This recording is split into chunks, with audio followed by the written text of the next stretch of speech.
Hello student, स्वागत है आप सभी का। मैं इनके Tulsi class 12th chemistry question bank series में आप सभी का स्वागत है। और आज के इस वीडियो लेक्चर के अंतर्गत 2016 का पूछे हुए क्वेश्चन का आपको हम कॉन्सेप्ट के आधार पे उसका आंसर आपको हम बताने जा रहे हैं। तो आइए शुरू करते हैं। पहला क्वेश्चन ले रहे हैं हम। कहता है कि सोना धातु मतलब गोल्ड का ऑक्सीकरण संख्या होती है, कितनी होती है? तो वो कितना होगा जी? +1 होगा। कितना होगा? +1 होगा। देखिए कैसे होगा। सोना का परमाणु संख्या कितनी होती है? 79 होता है। कितना होता है जी? 79। देखिए AU है ना, कितना 79 होता है। ठीक है। जब आप इसके इलेक्ट्रॉन विन्यास निकालोगे तो जेनॉन तक आप निकाला ना, जेनॉन 6S1, ठीक है, 4F14 और 5D10 होगा। ठीक है। जब ये एक इलेक्ट्रॉन त्याग करेगा, कहाँ से निकलेगा एक इलेक्ट्रॉन? तो ये 6S में कितना है? S ऑर्बिटल में कितना है? एक इलेक्ट्रॉन। तो यहाँ से एक इलेक्ट्रॉन त्याग करेगा। और आपको पता है जितना चार्ज होता है वो उसका क्या होता है? ऑक्सीडेशन नंबर ना। तो ये एक इलेक्ट्रॉन त्याग करेगा तो कितना होगा? ये +1 ऑक्सीकरण अवस्था क्या करेगा? शो करेगा। तो इसका आंसर क्या होगा? इसका आंसर होगा आपका 1 होगा। चलिए नेक्स्ट क्वेश्चन कहता है कि निम्नलिखित में से कौन लायोफिलिक कोलाइट्स होता है? तो गोंद जो होता है वो लायोफिलिक कोलाइट्स होता है। गोंद क्या है? लायोफिलिक कोलाइट्स से। लायोफिलिक कोलाइट्स मतलब क्या? द्रव स्नेही या द्रव रागी कोलाइट्स से। मतलब जब परिक्षिप्त प्रावस्था और परिक्षेपण माध्यम के बीच क्या हो? आकर्षण होता है, तो उस कोलाइट्स को क्या बोलते हैं? लायोफिलिक कोलाइट्स कहते हैं। ठीक है, इस बात को हमेशा याद रखना। चलिए नेक्स्ट क्वेश्चन है। कहता है निम्नलिखित में सबसे शक्तिशाली ऑक्सीकारक पदार्थ क्या है? ठीक है। तो फ्लोरीन जो होता है शक्तिशाली ऑक्सीकारक पदार्थ होता है। ठीक है, इस बात को हमेशा याद रखना। अगर पूछेगा ऑक्सीकारक पदार्थ कौन है शक्तिशाली, तो फ्लोरीन। और पूछेगा अवकारक कौन है, तो आयोडीन। सबसे अगर स्ट्रॉन्ग ऑक्सीडाइजिंग एजेंट होता है तो वो फ्लोरीन होता है, और सबसे स्ट्रॉन्ग रिड्यूसिंग एजेंट होता है तो वो क्या होता है? आयोडीन होता है। इस बात को आप हमेशा याद रखना। चलिए नेक्स्ट क्वेश्चन कहता है कि निम्न में किसकी आकृति चतुष्फलक होती है? तो क्या होगा? ये होगा, डी होगा इसका, NiCl4 4-2 होगा। ठीक है ना। हमेशा याद रखना, अगर वीक लिगेंड हो तो पैरामैग्नेटिक होगा, वह रंगीन होगा। ठीक है ना। इस चीज़ को हमेशा याद रखना, इस ट्रिक को याद रखना। तो यहाँ क्या है? Cl क्या है ना, वीक लिगेंड है। लेकिन स्ट्रॉन्ग अगर लिगेंड होता है तो वहाँ ये ट्रिक काम नहीं करता। वो डायमैग्नेटिक भी हो सकता है, पैरामैग्नेटिक होता है, तो वहाँ आप आसानी से निकाल सकते हैं। तो यहाँ कहता है चतुष्फलक कौन होगा? तो NiCl4 जो होता है इसका आकृति जो होता है चतुष्फलक होती है, टेट्राहेड्रल होती है। आप अगर देखना चाहते हैं कैसे होता है तो इसका वीडियो लेक्चर बनाया गया है क्वेश्चन बैंक सीरीज में, आप वहाँ देखिएगा, आपको कहीं ना कहीं मिल जाएगा। ठीक है। अगला क्वेश्चन कहता है कि प्रथम कोटि अभिक्रिया के लिए हाफ लाइफ पीरियड का मान कितना होता है? तो 0.693/K होता है। क्या होता है? ये होगा ना 0। प्रथम कोटि अभिक्रिया हमेशा याद रखना, प्रथम कोटि अभिक्रिया के लिए हाफ लाइफ पीरियड का मान जो होता है 0.693/K होता है। इस बात को हमेशा याद रखना। अगला क्वेश्चन कहता है कि फैराडे का विद्युत अपघटन नियम निम्न में से किससे संबंधित होता है? तो वह इलेक्ट्रोलाइट के समतुल्यांकी भार से क्या होता है? संबंधित होता है। तो यहाँ ऑप्शन में आपको देख रहे हैं आप, यहाँ मिला हुआ है इलेक्ट्रोलाइट के समतुल्य बोलो या समतुल्यांकी बोलो ना, भार बोलो, द्रव्यमान बोलो, जो बोलना बोल सकते। ठीक है। तो जो ऑप्शन होगा आप वहाँ टिक लगा देना। कहता है कि सिनेबार कहा जाता है किसको? तो पारा का एस का नाम क्या होता है? सिनेबार होता है, HgS ना। तो सिनेबार क्या है? यहाँ HgS होगा। 7 का ये होगा इसका आंसर। अगला क्वेश्चन कहता है परमाणु द्रव्यमान किसके बराबर होता है? तो हमेशा याद रखना, परमाणु द्रव्यमान जो होता है वो न्यूट्रॉन की संख्या और प्रोटॉन की संख्या के योगफल के क्या होता है? बराबर होता है। ठीक है। तो इसका आंसर क्या होगा? यहाँ C होगा। अगला क्वेश्चन कहता है कि बिना बुझा हुआ चूना को जब जल में डाला जाता है तो अभिक्रिया होती है। क्या होती है? ऊष्माक्षेपी अभिक्रिया होती है। जैसे कि बिना बुझा हुआ चूना, कैल्शियम, एक मिनट बताते हैं आपको हम, है ना। कैल्शियम ऑक्साइड को जब आप वाटर में डिजोल्व करोगे, मतलब मिलाओगे, घुलाओगे, तो क्या होगा? ये आपको कैल्शियम हाइड्रोक्साइड देगा। और क्या देगा जी? आपका ऊष्मा देगा। क्या देगा? ऊष्मा देगा।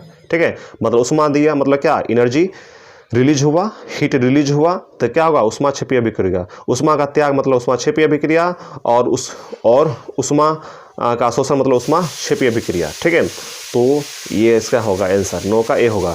कहता है कि डी ऑर्बिटल का आकार क्या होता है? तो डबल डम्बेल होता है। क्या होती है? डबल डम्बेल होती है। हमेशा याद रखना है। एस ऑर्बिटल का आकार स्फेरिकल, पी ऑर्बिटल का आकार डम्बेल और डी का डबल डम्बेल और एफ का कॉम्प्लेक्स होता है। कपड़ा धोने का सोडा होती है, क्या होती है, तो सोडियम कार्बोनेट डेकाहाइड्रेट होता है। क्या होगा इसका आंसर होगा, मतलब धोने वाला सोडा जो होता है उसका सूत्र क्या होता है, सोडियम कार्बोनेट डेकाहाइड्रेट, ठीक है, Na2CO3 into 2H2O, sorry Na2CO3 into 10H2O, ठीक है। अगला क्वेश्चन कहता है क्षारीय मृदा धातु का इलेक्ट्रॉन विन्यास क्या होता है, हमेशा याद रखना क्या होगा, NH2, ठीक है। चलिए, वर्ग 2 के एलिमेंट को ही कहते हैं क्षारीय मृदा धातु बोलते हैं और वर्ग 1 के तत्व को कहते हैं क्षारीय धातु। तो वर्ग 1 के तत्व का बाह्यतम इलेक्ट्रॉन विन्यास क्या होगा, NS1 होगा और वर्ग 2 के बाह्यतम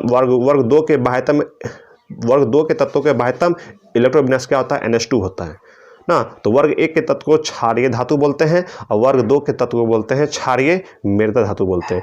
बुझा हुआ चूना क्या होगा, इसका आंसर होगा, इसका होगा सी होगा, calcium hydroxide CaOH whole twice, ठीक है। अभी तुरंत आपको हमने बताया एक्सप्लेन करके। कहता है बाह्यतम इलेक्ट्रॉन विन्यास है किसका, तो इसमें देखिए क्वेश्चन बैंक में दिया हुआ था 3d6 4s2, तो 3d6 4s2 के अकॉर्डिंग इसमें कोई ऑप्शन नहीं होगा सही, समझ गए। तो 3d10 हमने कर दिया है, तो 3d10 ना 4s2 होगा तो क्या होगा, जिंक होगा, ठीक है।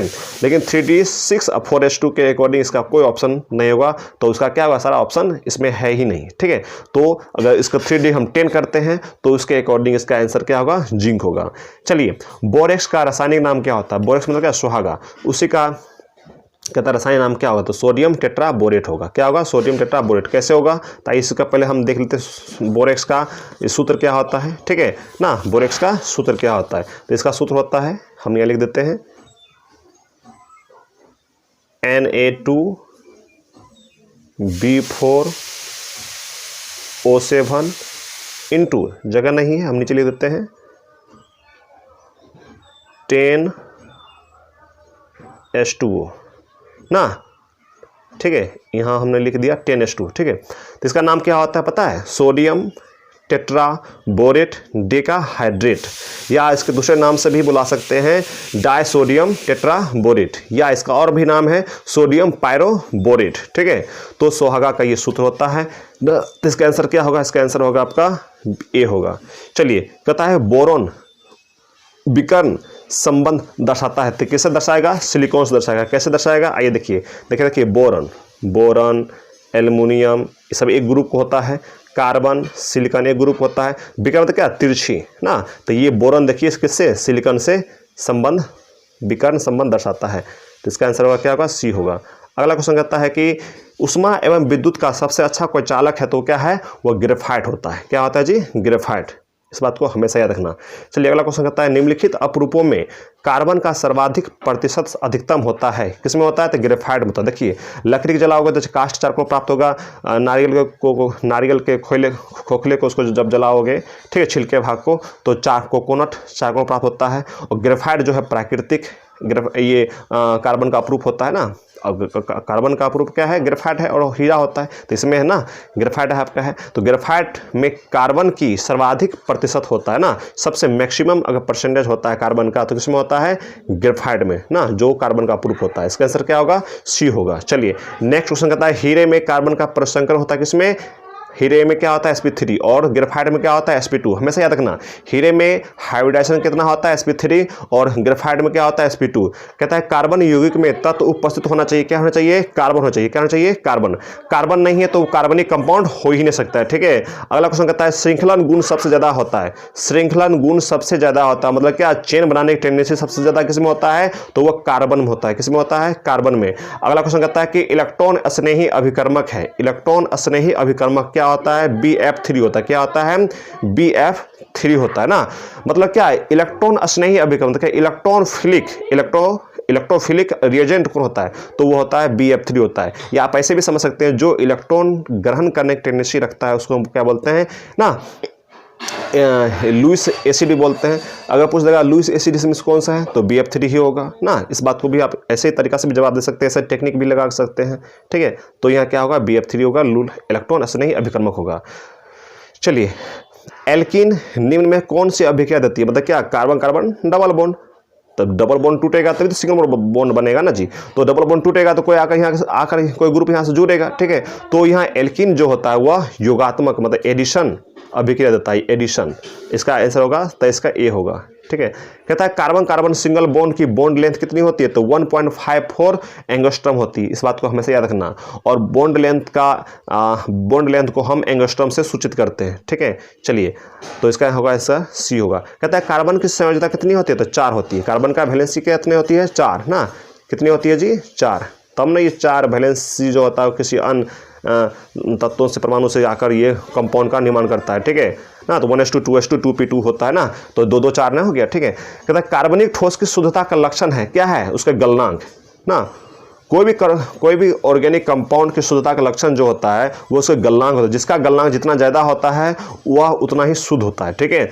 समुद्री जल में पाए जाने वाला तत्व क्या होता है, तो वह आयोडीन होता है। क्या होता है जी, आयोडीन ना। आपको पता होना चाहिए समुद्र जल में क्या है, आयोडीन पाया जाता है। सीएनजी में मुख्य रूप से क्या होता है, तो मीथेन होता है ना। मीथेन से ही सीएनजी का निर्माण किया जाता है। सीएनजी मतलब क्या, प्राकृतिक कंप्रेस्ड नेचुरल गैस, ठीक है ना। इसका फुल फॉर्म होता है CNG, कंप्रेस्ड नेचुरल गैस। चलिए, तो CNG में मुख्य रूप से कौन सा गैस होगा, तो मीथेन होगा। आशा करता हूँ कि चीज़ को आप समझ गए होंगे। और अभी तक जितने भी है क्वेश्चन बैंक का आपने अध्ययन भी किए होंगे। और हमने आपको 2009 से 2021 तक का पूरा क्वेश्चन बैंक का सॉल्यूशन आपको हम कर दिए हैं। उसका सब प्ले लिस्ट में आपको मिल जाएगा, आप वहाँ से तैयारी कर सकते हैं। Thank you, God bless you, bye bye. और आपकी एग्ज़ाम बेहतर जाए इसके लिए हम शुभकामनाएं आप सभी को देते हैं। और आप तैयारी करें और बेस्ट रिजल्ट आपका आ सके, ठीक है। किसी प्रकार का प्रॉब्लम हो किसी प्रकार का, तो आप कमेंट बॉक्स में आप हमसे पूछ सकते हैं और हम आपको सहायता प्रदान करेंगे, ठीक है। नेक्स्ट वीडियो लेक्चर मिलते हैं। Thank you, God bless you.